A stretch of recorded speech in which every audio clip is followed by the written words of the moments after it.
It's a great honor to be here again, and we're here every Thursday if you want to join us, every Thursday at 6 p.m. with AI Whispers. AI Whispers is essentially a community of practice. As many of you are probably aware of in this room, there's a huge amount of information that hits us every week, and so we as a community basically help each other integrate it, and as we'll be talking about in this panel, we really want to figure out how to limit the downsides and enjoy the upsides. So we're going to do a 2-for-1 today. Most people only give you either utopia or dystopia. We're going to give you both. So we're going to go into both on what are the upsides, what are the downsides, how can we think about the dependencies. So with that, I'll invite the speakers up if you guys want to come take a seat here. So first we have Rainer Franz. Yeah, I'll be over here. So we got Rainer Franz here, and Rainer is the director of the Sovereignty Foundation. How do you pronounce it? Sovereignty Foundation. Sovereignty. It's always that word with the ADD. I always misspell it, so it's no worries. Yeah. So we've got Rainer Franz with the Sovereignty Foundation. Rainer is a thought leader in political sovereignty and entrepreneurship. His work explores the intersection of governance systems and individual autonomy in the digital age. And then I have Jesse Katz here. Jesse Katz is the creator of MyTree, an innovative operating system for social media that augments social graphs with community structures. Jesse's platform provides an interoperability layer, allowing applications to share network effects while maintaining competitive differentiation. I've had Jesse on the Crazy Wisdom podcast show, and he's going to be an interesting insight into these dependencies on AI. And then last but not least, I've got Philip Gailbach, a pioneer in sovereign computing with deep expertise in digital health and data standardization. Following leadership roles in healthcare tech and political advisory, Philip now develops AI-based solutions at Martian Engineering, focusing on replacing traditional web infrastructures with model contacts protocols and chat interfaces. So let us begin talking about AI dependencies. So Rainer, how are you personally dealing with this fact that this thing is doing a lot of work for you? How are you maintaining your critical awareness and your ability to actually think for yourself when you've got a thinking machine at your fingertips? Yeah, so I'll just start off with a personal anecdote or story because I am in a new role, a new position for me. And prior to that, I was doing a little bit of web development, some vibe coding. But now in this new role, I am primarily writing, which is a big shift for me. So, and the topics are a little bit ambiguous and abstract, right? The mission of the Sovereignty Foundation is to articulate what sovereignty means and how to best use it in both political and entrepreneurial contexts, right? So how can a founder maintain ownership of their company and not lose that through successive funding rounds, or for a political leader to use their control in a just manner. So back to the writing, it's like, in an age of AI, what do you think the first thing I did when I was tasked with having to write a bunch of articles? Go to AI. Yeah. Go to AI, yeah, okay, how can AI write this for me, right? And it can do an okay job, but the biggest thing that I felt it was lacking is voice, right? Voice and authenticity. And I think in this new writing role, the thing that I'm finding is that voice creates character and character creates story. And if you don't have voice, you don't have a compelling character that people want to listen to, that they feel is expressing their authentic feeling and vision, and that will carry a reader through a complex article with different topics, right? So for me, I think you can use AI to delegate operations roles, and in a writing context, that would be like research, or summarizing, or helping you with brainstorming. But if you delegate the executive creative faculty to an AI, you risk sacrificing that authenticity that you need to convey a mission. And that's what's going to happen for a lot of people, right? Like, a lot of people are going to start to outsource their executive function to this machine. Do you guys have any insights into that? Anything you want to share? Yeah, so I mostly agree with Rainer on that. I'm using AI more in a programming role. I would say, though, in terms of writing, you need to have your voice. Programming, you need to have a good plan. And AI can definitely help you make that plan. But ultimately, if you don't know the stack well, if you don't know what it is that you're trying to build and have a particular client in mind, you're going to go in circles. And I see this a lot with people who are vibe coding. Pretty different though what I saw from the presentation last night from AJ with Gauntlet AI's bootcamp, where it's like, okay, we're going to build an MVP in 1 week and get it out there. That's a really good approach. I think we need to be building with an end user in mind. There's so much we could write about, so many programs we could create now. We really need to be focused on solving actual problems. And in that way, the AI is just a tool in our toolkit to solve that problem. So I don't really see, I guess I would say mainly it's, you still need to be able to come up with a good plan and have an actual problem you're solving. Yeah.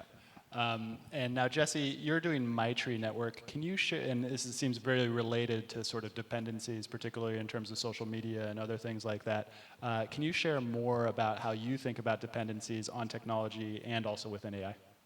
Yeah, do you mind if I tack something on to this thing about Go for it. the cognitive sovereignty, though? And this is really just more of a resource for anybody that might be interested in like using this as a starting point. It was last summer at since we're at the Aleph pop-up happening around the Crecimiento movement here, I want to mention that we came to the last Aleph pop-up from Zoo, Georgia, and so this is like Zuzulu pop-up happening in Georgia, organized by Burns and Veronica, kind of a husband and wife team from the Zuzulu community. Burns is like a very privacy-oriented lawyer in the space, does a lot of threat modeling and that type of stuff, and the first threat is cognitive sovereignty. So they spent an entire week with a very focused, purposeful curriculum structured around cognitive sovereignty as an introduction and sort of like formalizing education in a defensive strategy, like around that topic. All of those talks are online, available probably on YouTube somewhere. If you search for Zoo Georgia cognitive sovereignty, you'll find a lot of good resources on this topic. Can you go into that a little bit what's, more? What's I'm the big thing you about learned? Yeah. Yeah, I mean, and that's kind of bridging these topics here, because really what it comes down to is the idea that like whether, we're constantly under attack by people that want to hijack our thinking. It's an attention economy all the way down, right? And so what we're usually thinking about is how we want to retain our ability to make our own decisions. And maybe the most dystopian example that I call to most frequently is like algorithmic criminal sentencing in the United States. They'll just like feed all these inputs of somebody's they'll feed all these inputs into this algorithm, and like it's an inauditable black box. Why did this guy get a 17.5-year sentence and his co-conspirator only got 12? You don't know. This is the whole point, is the black box nature of this technology is extremely challenging to our sovereignty, because no one on the planet understands what is going on behind the AI. That's exactly it. So like the best way forward is probably to not aspire to outsource the sense making. It's like we're actually really good at like those quick shoot from the hip type of heuristics, like it's not overly precise, but it's sufficient and fast. We're really well adapted to that, and that's something that like AI is not that good at yet. So it's a good relationship to look at as kind of like a force multiplier. The problem, which we'll get into later, is like somebody's gonna distill that into something and use that. Exactly. They're gonna jump. The crazy thing about the hype right now is that it seems like a magic genie. Everybody treats it like a magic genie. So I think you're right that we're essentially gonna end up in a situation where this is being used for things that it shouldn't be used for. What do you guys think? Anything to respond there? Anything that came up? One thing that came to mind was just how, I'm thinking a lot about like rationality and irrationality, and rationality is tempting because it's structured, logical, ordered, but often the things that make us human and that lead us to visionary breakthroughs in technology, in society, they come from the more human and more irrational side.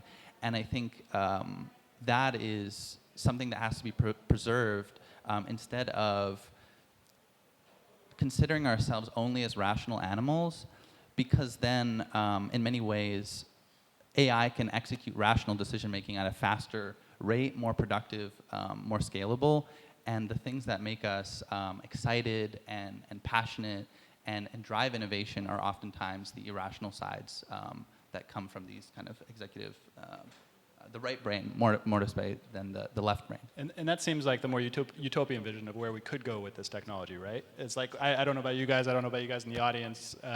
Let's do a show of hands. If all of a sudden you could give away all of the really boring work throughout your day and you could just focus on the creative aspects of your life and work, how many of you would want to live in that world? Show of hands. So pretty much everybody in the room would love to get rid of all of the boring work. But that's not what we're doing, right? We're also getting rid of the really essential human work. And that really feels where we're headed, is like we're going to make a lot of mistakes. And in that process, we're going to have to figure it out. Anything you guys want to add to that? Questions, comments? Yeah, I just am reflecting on how it was always like learn to code and everyone's going to get automated, but not the developers. And then very interestingly, AI is particularly good at coding. And you see each incremental model gets better. So with like, I don't know, when we're dealing with Chat 4.0, it's like, okay, this is good. It can help. It can kind of be this advisor who we can talk to. But then we see Claude 3.5, and it's like, all right, this is really good at coding. Oh, but we're still a programmer, you know, we're still able, it still needs us. And then 3.7 and vibe coding, it's like, all right, how much does it really need us? And so, yeah, there has been this kind of, there is this question mark still in my mind. Where does this end? How smart do these models get? And I think already at their level of intelligence, they can already outperform most of us. But I'm not sure where that ends. If we were to automate bartending, though, you know, you've got a robotic bartender under the counter like a dishwasher. It's just a utility, not a performative theatrical thing. And it can make any drink you want in under 5 seconds, and it's perfect every time. Do we get rid of the bartender, or do we just you come to appreciate these other qualities that make the experience of going to a bar worth paying the premium for the drink, right? So in much the same way, the people that are best adapted to prompt engineering are going to be systems thinkers coming from different backgrounds. Like, how many times do you run into people with like a diverse range of backgrounds or former careers or educations, like industrial design or mechanical engineering kind of stuff in my case, or physicists, mathematicians, like all kinds of different things. You approach it, or like people that have like life sciences educational background, like higher education, life sciences kind of stuff, like they approach problem solving from a particular perspective based on a more formal education or deeper understanding of some type of systems thinking, right? So like that kind of cross-pollination is really interesting. And when I get the benefit from those other perspectives, like a round table council of advisors on my coding, because I'm doing prompt engineering from one perspective, but getting the benefit of more, that seems really, really valuable to me. So it's like, as a force multiplier, not just on what we're doing, but what other people are doing with the perspective that we bring to it. So for at least a while, it seems to me to be big net positive. So let's talk about Argentina. Let's talk about different cultures, different societies. Anybody who wants to take this, feel free to. But like, what are the countries that are best sort of situated to benefit from AI, and which are the countries that are not too well supported? Like, we have a whole world out there, and some countries are going to, like, I'll just give an example. The United States might have, in some ways, benefit a lot from the AI, but in other ways may actually not benefit too much, because a lot of the time the creativity of the culture is some really challenges in the creativity of a culture in the United States, where somewhere like Argentina, the creativity of this place is insane. Like, it's really, really insane. The level of literacy, the level of people going to theater, doing all these creative aspects. Like, for me as an AI whisperer, that's like the thing that actually supports the prompting, right? What do you guys think about the cultural differences, the global map? Like, which countries are going to benefit from this? Which countries are going to have a challenge to integrate? Yeah. Well, yeah, I think in time, I think AI is unleashing a massive amount of change, and the learners do the best in these times when there is a ton of change. And just to survive in Argentina, like the people I've met living here for 2 years, like you just kind of have to hustle and I think those people do particularly well in general. I think AI is particularly threatening to the person who, did the traditional track, went to the university, got the kind of management job. I think that track could get disrupted very easily. I think it could easily come for white collar work. Broadly though, AI is really good already at voice translation. It's really good at translation in general. So people coming from non-English speaking countries, I think it's a huge advantage for them. And then I think it's just a good time. People are going to look at outsourcing. When we're starting to look at outsourcing to an AI, oh, maybe I can't fully outsource it. Maybe I need to outsource it to someone in another country as well. So I think overall, we have still the tailwind of remote work, and I think there's a large trend of rethinking how tasks are done now with AI. Yeah, I think the AI age lends itself or gives most benefits to those who just act and learn through doing.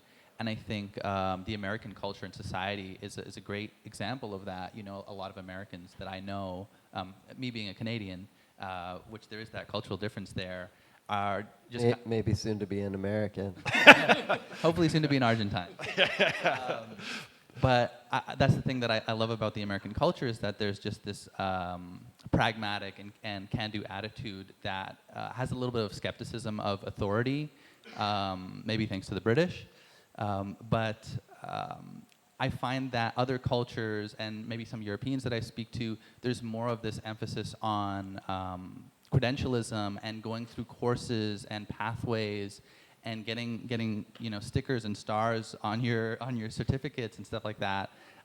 Whereas I feel like in this age, AI is so good at teaching you how to do things just by trying and breaking things that people who take on that, what I feel, but I don't know if there's many other cultures that have that same attitude, this like entrepreneurial spirit.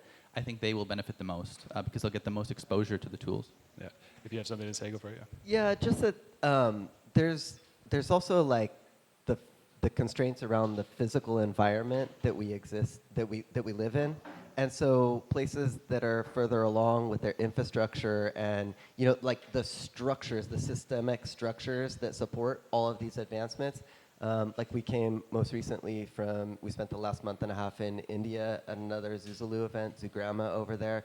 And like, you can't pattern solutions to problems in other places to India in many cases, right?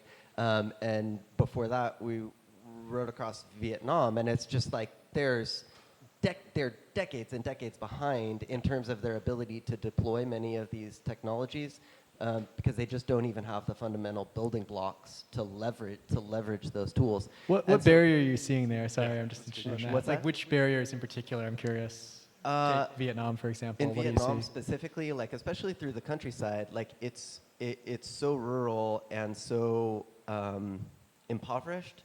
Like they don't even bother to poster billboards that used to have things, advertise things for sale on them because nobody has any money to buy any things. It's so like they're just meeting basic needs at such a subsistence level that like what would you deploy technology toward? They're literally still farming fields, with hand trowels. But they do have a cell phone, right? Or most of them have no. Not in the countryside. Not You're in the talking about the countryside. deep countryside Yeah, poverty. That it's like 100, probably like 500 billion people still are inside of. Yeah. Yeah. So when people talk about like post-scarcity abundance, like coming from a background in industrial design and a builder of tangible things, I'm like, hold on a second, because everything is extractive in the sense that like the resources that we use to build the things, like those are still limited. They're going to be, we might experience step orders of change and incremental ability to better leverage those resources. But the scarcity that exists, we still have to solve coordination problems around how do you get more people, more of what they want, more efficiently, more often, and like these are the coordination tools that we're all building to improve those things. But we don't just default to the Yeah. other side of scarcity. And there's multiple levels at which, like, some people, like where most of us come from, are living in abundance, like post-abundance. Like, we're already there for the most part, even though our mental situation doesn't always reflect the fact that we're surrounded by abundance. But then there's just multiple levels, like India's hundreds of millions of people in India who are still at that subsistence level. No smartphones. Some of them have smartphones. That's the interesting thing about AI, though, right? Is that if you have a smartphone, you're going to be interacting with this technology. And also that like the cloud computing, like the infrastructure that we have in the United States with these cloud computing companies, all of the big enterprise data is on the cloud, right? It's all there. And in order to put LLMs into that work field, they have to restructure the entire thing. Whereas Argentina, not a lot of it's already on the cloud. So whatever comes next with this LLM, they can leapfrog some of it. But then some parts of Argentina won't be able to even like get connected to it because there's a large poverty in this country as well.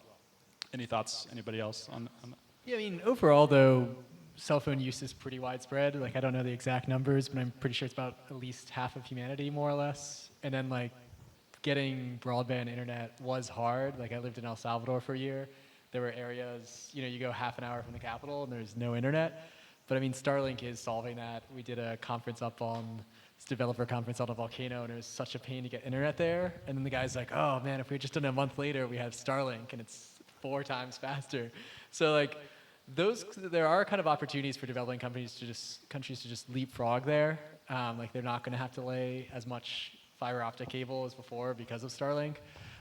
So I think it's really fascinating. I think also it's crazy that these are also free. Like when you think about what a gift this is to humanity, like so much of this is accessible for free in terms of AI.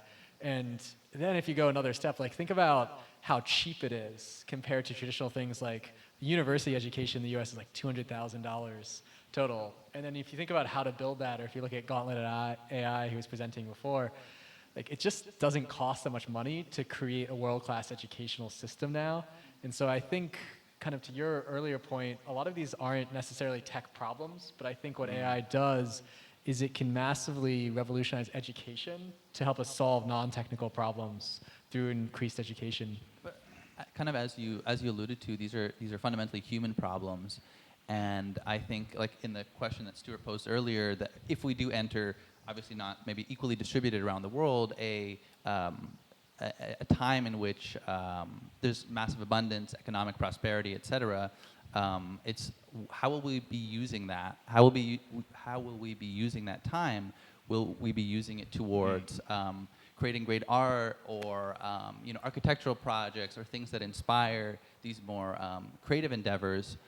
When we have PhD level genius in all fields at the touch of our fingerprints, which we never had before, right?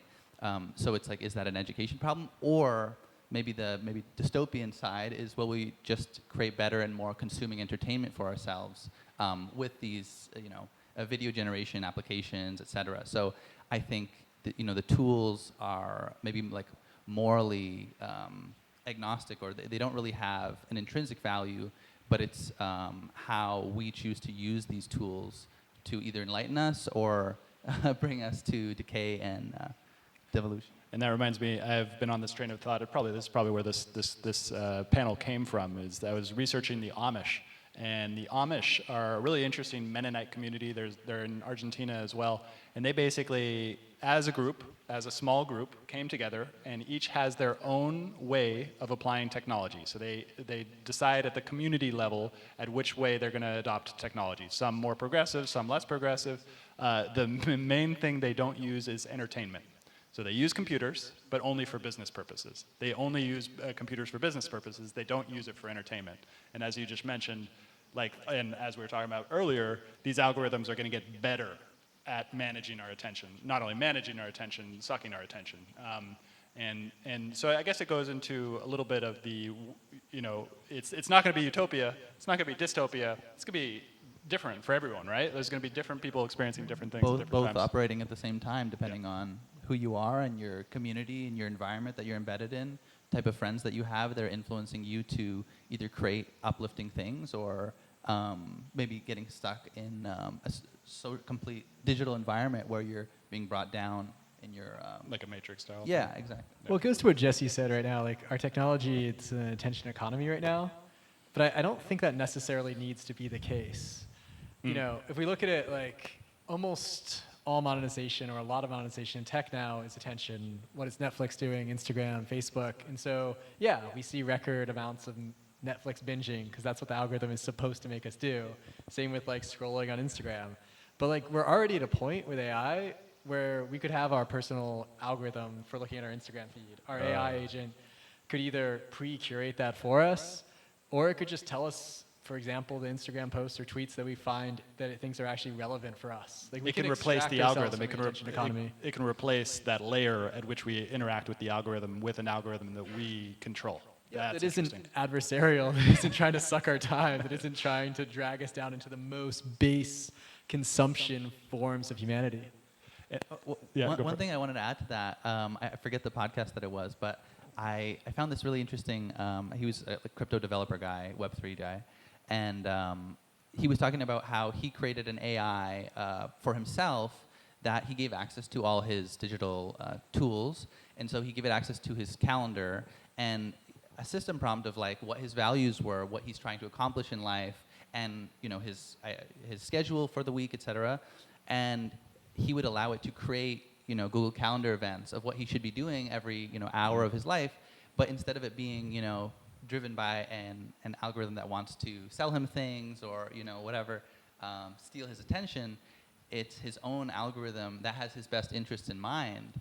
Or as you were saying, like you could curate your own Instagram feed that just pulls posts and only give you things that would uplift your day or whatever. So that's an inspiring future. There's no technical barrier to that, really.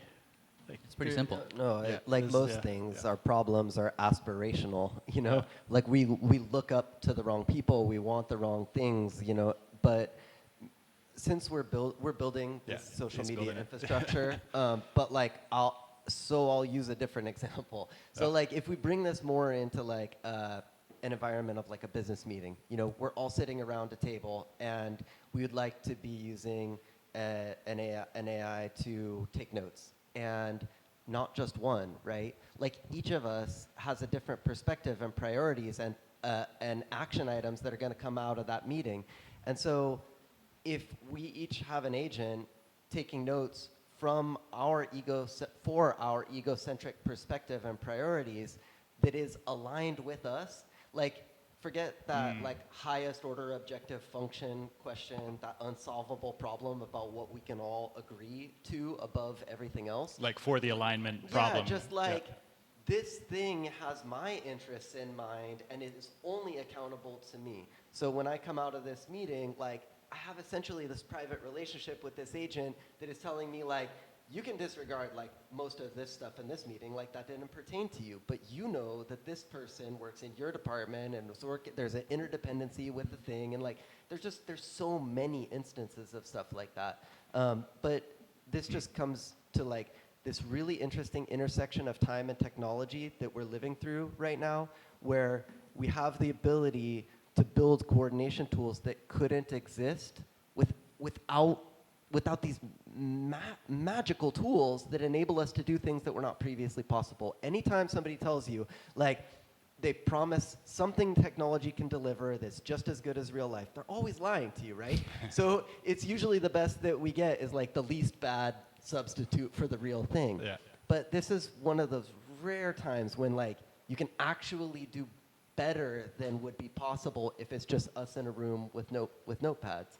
And so the base level for coordination is just like reimagining what the primitives for coordination are around. So it's like, well, there's an attention economy, but there are many other modes of like equitable exchanges of value for people participating in things where you might not prefer them. Like if we financialize behaviors that people would engage in anyway for free, you're creating perverse incentives, right?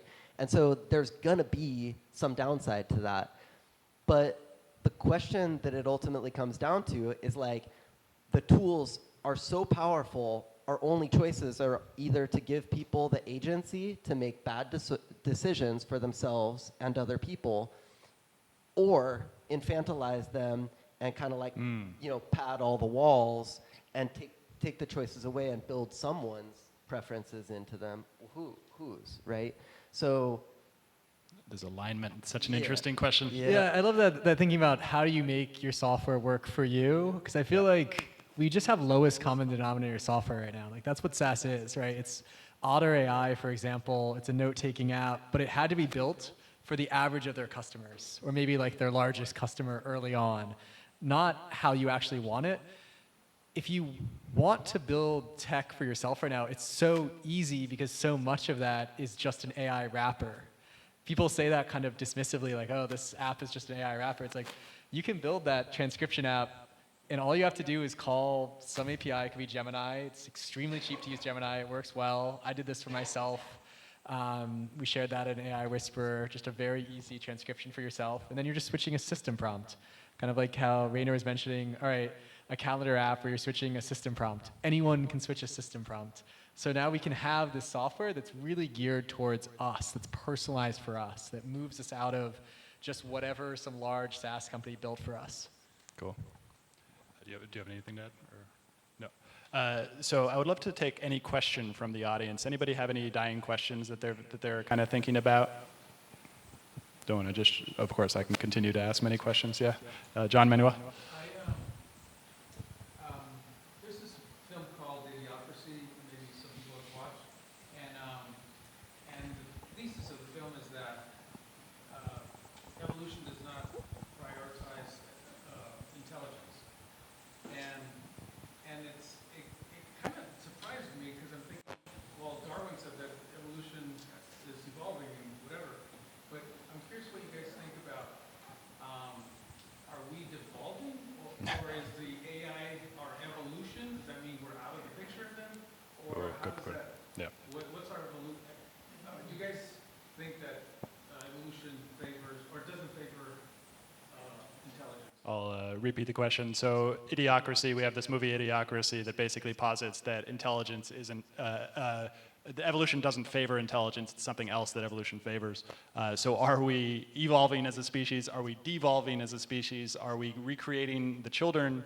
Are these AI children going to take over from us and we're just going to become the elves from the Lord of the Rings? Like, what's going on there? Big question. I guess my question is whether evolution favors anything with intentionality. Can you go into that more? Yeah, I mean, it comes down to like creative intent, right? Do you believe in an interventionist God, somebody like with a hand sort of pulling strings or levers to shape the form the world and the things in it take? If not, and evolution is more of like random variations of patterns, and successful things, become more successful, then it's just like the consolidation of like, power and money in human dynamics. It's like power accumulates where power exists, and that develops more of a gravity of its own. So intelligence is just one trait or one characteristics of something that can lead to success. And whether or not that's necessary for an environment is contingent on what that environment is. On the environment itself. Yeah. Yeah, what that reminded me of is there's one thinker, maybe you guys know the name, but he talked about the distinction between fitness versus truth. And so he was saying that basically evolution favors fitness, right? Like we do not survive by potentially knowing the truth or the essence of something. We survive by coming up with the evolutionary strategy that makes us the most fit or the most capable in a given context, even if we're completely delusional. That doesn't really matter to evolution, right? And so I think as, human societies evolve, maybe we're more susceptible towards cultural forces now than purely like natural forces as an evolution of the past. But we will always be prioritizing what allows us to gain and accrue the most advantages in the context that we're in. So I think for us, going back to the conversation that we were having earlier, it's important in this information age and cultural age to architect systems in which we have a role in engineering the context that we're trying to be best adapted to, because otherwise, if you're in bad company, then you're the product of your 5 closest friends, right? So I think our job is architecting systems in which our fitness is tied to goodness or good, positive moral outcomes. I guess just it's a fun question, so I just want to play with it. Yeah, I don't think we really come to AI tech conferences for like natural selection mating reasons. You know? Would it be the best decision? I think overall, to kind of Raider's point, I think it is cultural. And I really like that Paul Graham essay about like certain cities tell you certain things. Like New York tells you need to make more money. LA tells you need to be more famous. Boston used to tell you need to like be smarter. And obviously San Francisco tells you need to build a world-changing app. Like it needs to be a startup. And I think that culture is so important. And I'm just seeing like if you want to actually make this practical, like I got into AI, I'd been using ChatGPT, but like it was really when Stuart just put together a hackathon and you had a couple of your friends down from SF and I just saw how they were using AI. I hadn't even heard of most of these tools and I was just like, whoa, we can get so much more done. This is just awesome from a creativity standpoint, seeing these awesome 3D worlds being built.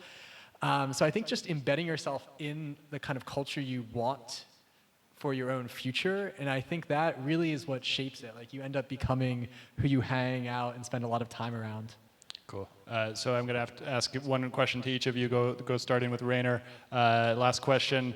So right now, your vision of the future on a scale from 0 to 100, 100 being utopia, 0 being dystopia, where do you lie on the next couple of years? Where will we end up?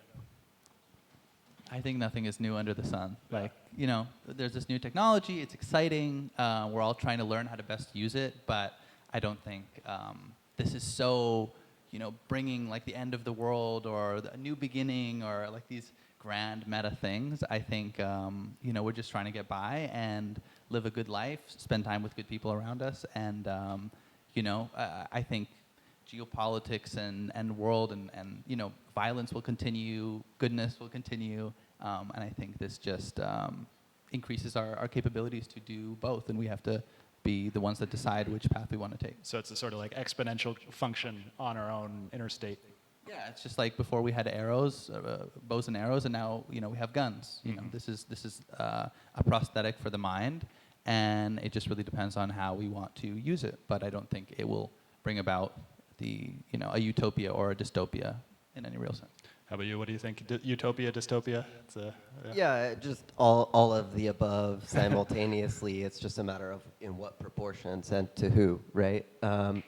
Like it's already providing life-changing benefits to a lot of people, and many more much sooner than we thought a month ago and a few months before that. It's just things are moving so quickly.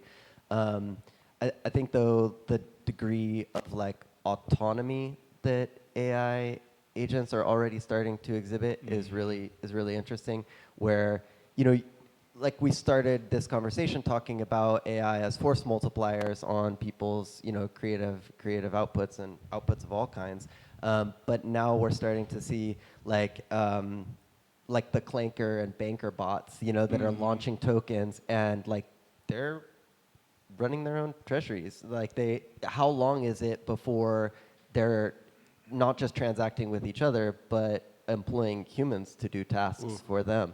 And so it's just there's a lot of open questions. There's a lot of open questions around that, but I think there's a lot of upside and downside out there to run into. Very interesting. Yeah, no, that's a great point. I would say overall, AI is just another source of abundance, just like the tractor was. The tractor, when it was invented, probably 95% of humans are working in agriculture, and now it's flipped, and it's like 5%, right? And there was a massive abundance in that, but there was also a massive shift. In America, there was the Dust Bowl, there was a huge migration to California. It was a change. So I think AI is a source of new abundance for humans. It's this abundant intelligence that we can use in so many different ways.